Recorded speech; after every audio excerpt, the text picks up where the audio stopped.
Sa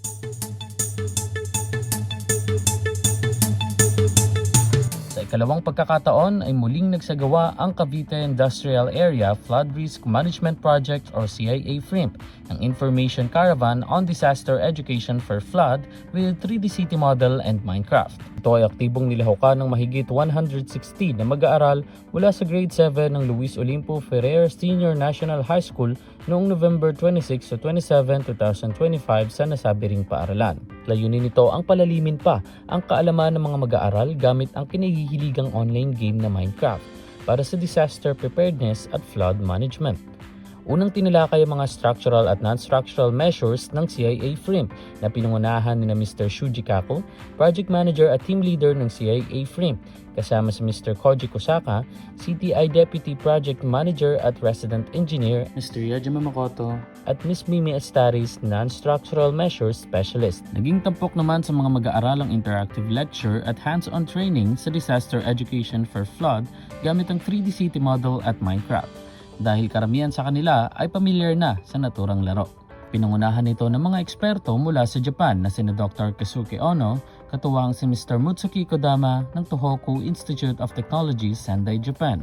Flood management is very complicated, but most important point is people should get interested in natural disaster or the flood control the project, especially for the kids. Kids can learn a lot and they learn very quick. And if they learn quick and they get a lot of the knowledge, they can share the knowledge to the parents. And the parents can understand the importance of the project.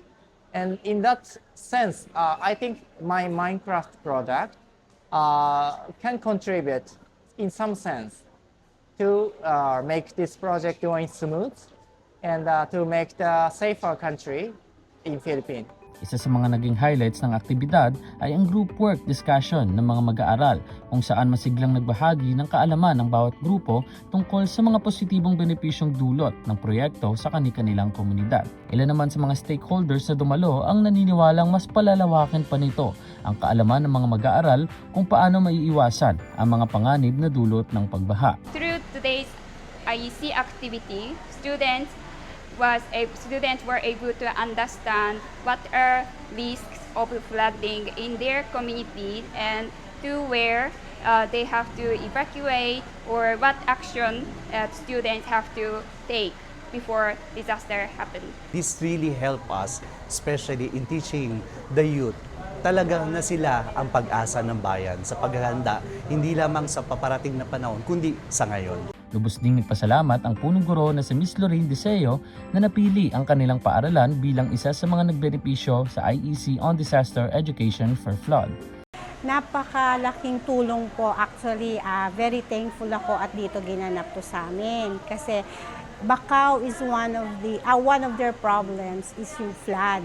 Alam natin, hindi lang naman learnings to with the mind. Alam ko, mas maia-apply nila to sa buhay nila, lalong-lalo na andito sila sa Bacau. Sa pamamagitan ng makabagong paraan ng pagtuturo at matibay na kooperasyon ng mga ahensya, pinapatunayan ng CIA FRIMP na ang talino at kakayahan ng mga kabataan ay magagamit bilang kaagapay ng bayan.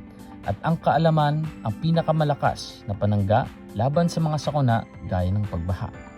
Para sa Cavite TV, Jefferson Lorente, nag-uulat.